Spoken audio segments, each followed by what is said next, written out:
네, 일본 정부가 강제징용 배상과 관련해서 제안한 제3국 중재위원회 설치 방안. 오늘이 우리 정부의 답변 시한인데요. 우리 정부의 입장은 이미 나왔습니다. 수용 불가 이런 입장을 이미 밝혔죠. 이에 따라서 일본의 추가 보복 가능성도 계속 제기가 되고 있는데요. 근데 이 과정에서 눈에 띄는 현상이 하나가 있습니다. 일본의 수출 규제 조치, 무역 보복 조치에 대한 일본 내 지지 여론이 상당히 높다. 이런 이야기가 일본에서 계속 전해지고 있는데요.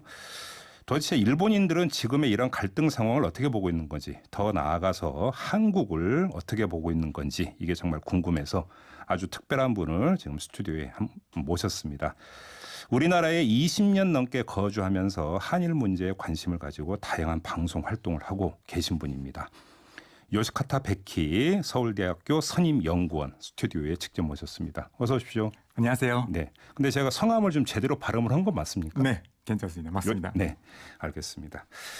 자, 아마 우리 그 애청자 여러분들은 어떤 분이실까 궁금해하시는 분들이 많을 것 같은데요. 짧게 좀 자기 소개를 좀 해주신다면. 네, 제가 어렸을 때부터 상당히 다른 나라에 관심이 많았거든요. 네. 그래서 대학교 시절에 세계 여러 나라 여행을 했는데 처음에는 일본이랑 상당히 좀 차이가 나는 그 나라들 방문했었는데 예. 인도에서 처음으로 한국 분을 만났어요. 한국 대학생. 인도에서 한국인을 만났다고? 네. 예. 그 당시에는 한국인 대학생들이 그렇게 여행 많이 안 했던 시절인데 그때 그 학생이랑 얘기를 하면서 네.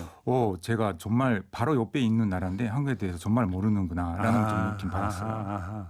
네, 근데 그거를 계기로 해서 한국에 관심을 갖게 되고 네. 네, 처음에는 한국어를 좀 공부하려고 네, 한국에 와서. 그러니까 한국에 유학 오셨다가 네. 한국에 눌러 앉으신 거군요. 그렇죠. 전공은 뭐를 하셨습니까? 저는 일본에서는 다른 걸 공부했었는데 네. 네, 한국에서는 심리학을 공부하고 심리학을. 지금 제가 여쭤보고자 하는 약간 주된 줄기가 바로 그건데 일본인들의 심리인데 네. 아주 좀 자세한 말씀 좀 부탁을 드리도록 하겠고요. 자, 본격적으로 얘기를 시작해야 될 것 같은데 제가 조금 전에 이제 그 인터뷰를 열면서 일본의 무역 보복 조치를 지지하는 일본인들의 여론이 상당히 높다 이렇게 말씀을 드렸는데 좀 더 그 자세히 말씀을 드리면 이 산케이 계열의 방송이죠. 후진 뉴스 네트워크 조사 결과를 보면 한국에 대한 수출 규제 조치를 지지한다는 응답률이 70.7%가 나왔다고 하고 그다음에 또 그 아사히 신문에서도 조사를 했는데 수출 규제가 타당하다는 일본인 답변이 56%가 나왔다고 하는데 네. 눈길을 끄는 것은 이 수치가 아베 내각에 대한 지지율보다 상당히 더 높은 것으로 이렇게 지금 비교가 되고 있거든요. 네. 이렇게 본다면 아베 내각의 무역 보복 조치에 대해서 일본인들은 아주 강하게 지지하고 있다 이렇게 봐도 될 것 같은데 실제로 그러니까 이런 수치로 잡히지 않는 체가 많은 내지요. 그러니까 일본에 계신 분들하고 계속 이제 소통을 하실 테니까 일본 안에서 일본인들의 정서가 진짜로 이렇게 흘러가고 있는 게 맞는 겁니까?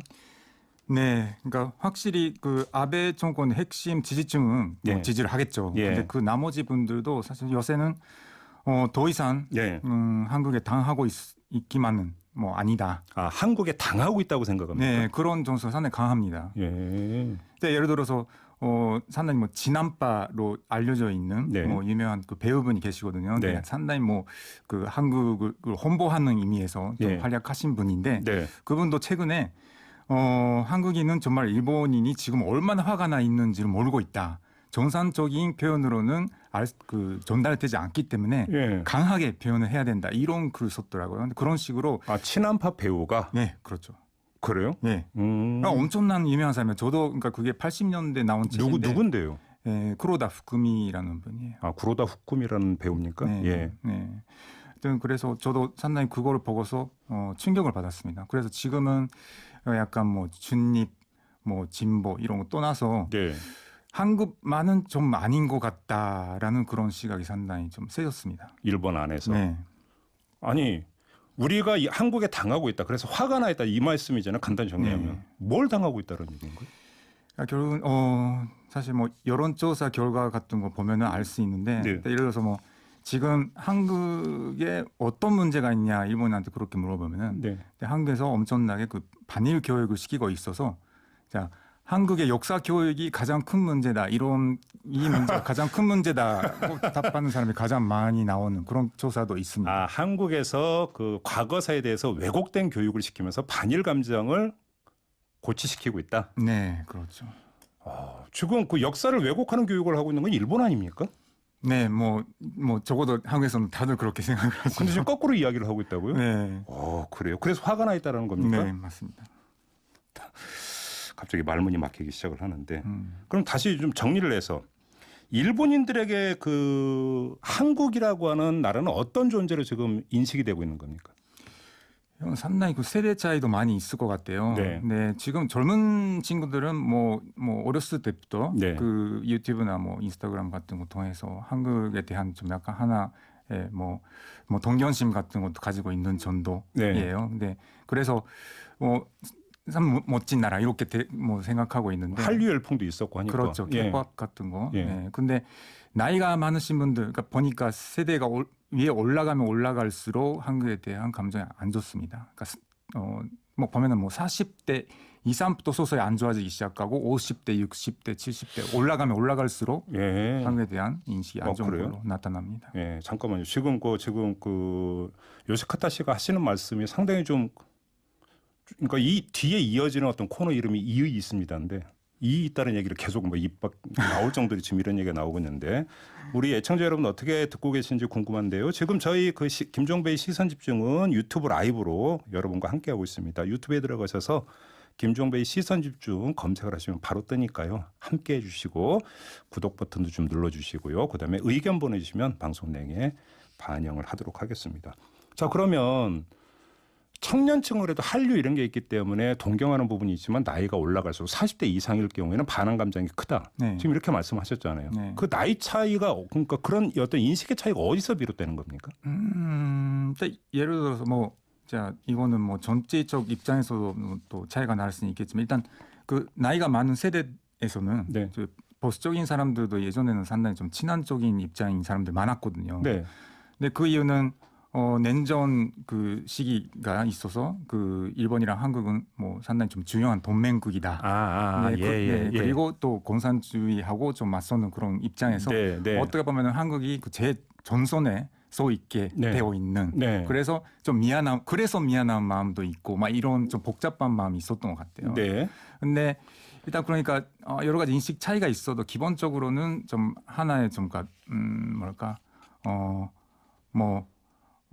같이 뭐 싸우는 상대가 있는 그런 뭐 친구다. 근데 사실 그러면서도 옛날에는 그 한국이랑 일본이랑 또 경제적인 그 차이가 엄청났기 때문에 경제 격차가 있었죠. 네, 사실. 격차가 있었기 때문에 그때는 그러니까 수직적인 관계였잖아요. 근데 요새는 근데 그게 완전히 좀 바뀌었잖아요. 이게 수평적인 관계가 되면서 근데 보니까 한국이 예전에는 그러니까 이런 제기를 안 했는데 자꾸 새로운 제기를 한다. 과거사에 대해서. 그렇죠. 그리고 예전에 한번 합의한 것도 다 뒤집고 그리고 그 전에 안 했던 얘기까지도 나오고 그리고 되게 뭐 가장된 얘기도 있는 것 같고 하여튼 그런 것들이 상당히 좀 불만. 그러면 지금 요시카타 연구원의 말씀은 간단히 정리하면 한국이 지금 떼쓰고 있다. 일본인도 이렇게 보고 있다는 얘기잖아요. 그렇죠. 사실 예전에 합의해놓고 왜 이제 와서 뒤집느냐. 떼쓰고 있는 거 아니냐. 그러니까 아베 대각이 뭐 신뢰관계 어쩌고저쩌고 이제 이야기했던 것도 결국은 이런 여론을 타고 지금 했던 단어 선택이네요. 그렇게 본다면. 그렇죠. 그러니까 이 강제징용에 대한 이런 판결이 나왔고 그거에 대해서 한국 정부가 그냥 뭐 수용하는 입장인 걸 보면서 그러니까 1965년에 그 한일 협정을 그 기반으로 해서 이렇게 한일 관계가 만들어져 왔는데 그거마저 부정하는 거는 이제 뭐 관계를 끊자는 얘기가 아니냐. 이거는 뭐 단교 선언이랑 마찬가지다. 이런 극단적인 얘기를 하는 사람들도 있습니다. 그렇게까지 이야기해요. 자, 그러면 제가 한번 요시카타 씨는 지금 한국에 20년 동안 이제 체류를 하셨고 일본 제국주의가 그 한국을 강점해서 어떤 일을 벌였는지 알고 계시잖아요. 네, 알고 있습니다. 요시카타 씨는 알고 계시는데 일본에 있는 일본인들은 그 사실을 알고 있습니까? 역사적 사실을? 잘 모르고 있잖아요. 이거 약간 애매한 부분인데요. 그러니까 제가 교육을 받았을 당시 일본에서 그거를 좀 돌이켜 생각해 보면 제가 고등학생 때쯤에는 일본 교육계에서 약간 좀 진보적인 성향인 교사들이 좀 활발하게 활동했었거든요. 그래서 교과서에 나오지 않더라도 상당히 좀 그런 시민지 지배라든가 아니면 일본의 침략이라든가 그런 것들 열심히 가르치는 편이었거든요. 그런데 그런 교육을 받았던 저랑 좀 같은 세대들이 나중에 그 90년대 말 그리고 2000년대가 되면서 네. 언론에서 다른 얘기들을 많이 접하다 보니까 우리가 좀 좌파 교사들한테 뭐 거짓을 들었었구나. 오히려 그럼 일본 내 좌파 교사들이 과거사를 잘못 가르쳤다. 네. 그러니까 우리 예. 세대는 사실 그런 식으로 해서 갑자기 그런 뭐 넷윅이라고 하죠. 그런 네. 식으로 바뀐 사람들이 사는 많은 것 같습니다. 그래요? 네. 근데 지금 그 국내 언론에서 보도 아까 이제 그 젊은층 같은 경우는 그때 한국에 대한 동경이 있다고 말씀하셨는데 네. 지금 국내 언론에 좀 소개되고 있는 거 보면 젊은층의 혐한 정서가 상당히 세다 이런 이야기도 보도가 많이 되는데 그렇지는 않습니까? 그러니까 뭐 정말 그 심한 혐한 감정이라는 거는 사실 그 고령자들 사이에 가장 큽니다. 왜냐하면 일본의 그 혐한 서적들이 한때 엄청나게 많이 나왔는데 이런 책들 사는 연령층 보니까 다 뭐 60대, 70대 분들이었고 고령자고. 네. 근데 자, 젊은 사람들은 사실 그 선차도 있습니다. 그 한국의 대중문화에 관심 가지고 있는 사람은 거의 다 여성분들이기 때문에 네. 젊은 여자들은 뭐 그런 관심이 있고 근데, 여성들이. 근데 남자들은 그냥 한국에 관심이 없는 친구들이 많은 것 같아요. 그래요. 근데 어쨌든 근데 한국에 대한 동경심을 갖고 있는 그런 젊은층은 또 역사에 대해서는 전혀 관심이 없기 때문에 네. 그러니까 이런 지금 한일 간에 뭐 문제가 생기는 거는 사실은 뭐 우리하고는 상관없다. 뭐 네. 자꾸 그런 귀찮은 얘기를 하지 않았으면 좋겠는데 그거는 그러니까 한국에 대해서 그렇게 생각하는 게 아니라 일본에서 아저씨들이 예를 들어서 한국 노래를 듣지 말라 뭐 이런 식의 분위기가 있으니까 되게 내가 좋아하는데 뭐가 나빠 이런 거죠. 근데 지금 그 한국에서 불매운동 벌어지고 있잖아요. 네. 일본에도 당연히 소개가 됐고 뭐 네. 그래서 일본 안에서는 극우들이 그럼 우리도 한국 제품 불매운동 벌어져 이런 뭐 이야기까지 나온다라는 보도가 있었는데 네. 일본 현지 분위기가 어떻다고 그래요? 사실 저도 뭐 일본 라디오도 출연하거든요. 그래서 그러세요? 네, 예. 그래서 한국의 그 불매운동 상황에 대해서 이해해달라 이런 것이 하나 많은데 예.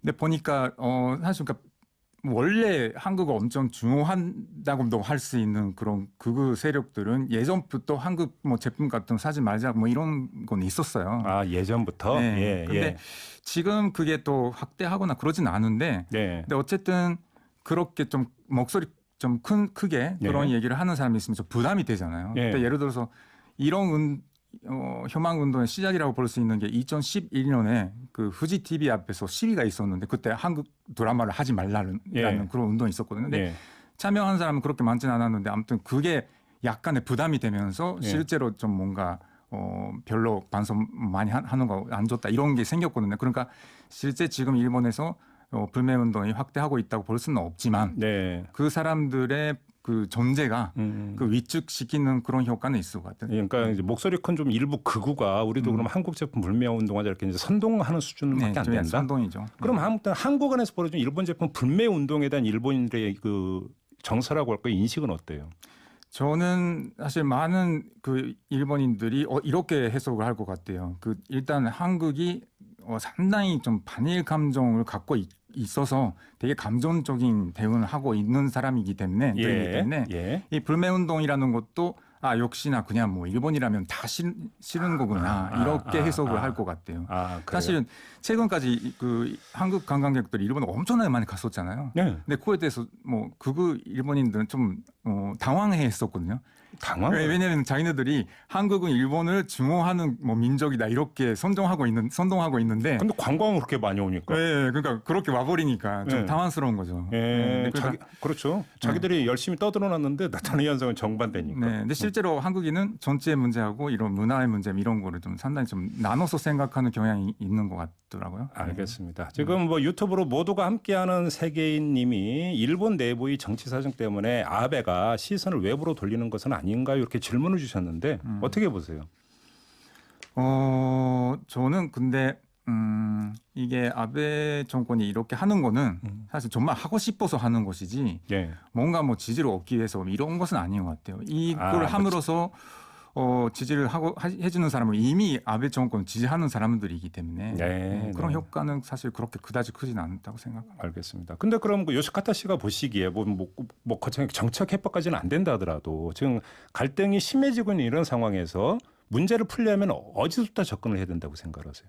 네, 사실 뭐 쉽지는 않아요. 좀 엄청나게 어려운 문제라고 생각을 하는데 그런데 일단 이제 아까도 말씀드렸듯이 지금 일본에서의 시각은 그 한국인이 정말 뭔가 해결하고 싶은 문제가 있어서 이 문제를 제기하고 있는 게 아니라 네. 항상 일본을 공격하고 싶어서 그 공격하는 하나의 카드로서 이런 문제를 이용하고 있다. 이런 시각으로밖에 보지 않기 때문에 네. 그게 아니다라는 것을 일단 한국에서도 좀 더 뭐랄까 잘 뭐 알려줄 수 있게끔 하는 게 좋을 것 같아요. 왜냐하면 그게 자 우익적인 사람들은 어쩔 수 없지만 그렇죠. 오해하고 있는 사람들한테는 일단 네. 오해를 풀 필요가 있다고 생각합니다. 알겠습니다. 그러니까 결국은 요시카타 씨의 말씀을 정리를 하면 일본에서는 지금 가해자와 피해자가 뒤바뀌어 인식되고 있다는 얘기잖아요. 네, 간단히 그렇습니다. 우리가 지금 가해자로 지금 일본 안에서 인식되고 있다는 얘기잖아요. 네.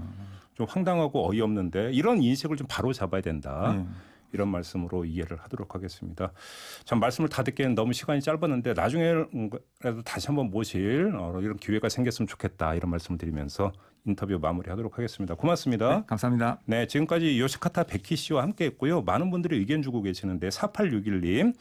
오래전 계획한 일본 여행을 취소했습니다. 이 문제는 차분히 역사의식을 가지고 접근하고 대응해야 한다고 봅니다.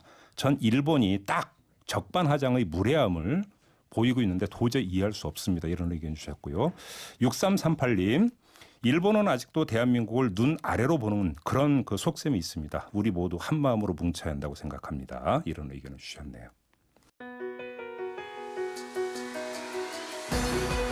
이슈의 핵심을 꿰뚫는 예리한 시선, 믿고 듣는 진품 시사 김종배 시선 집중.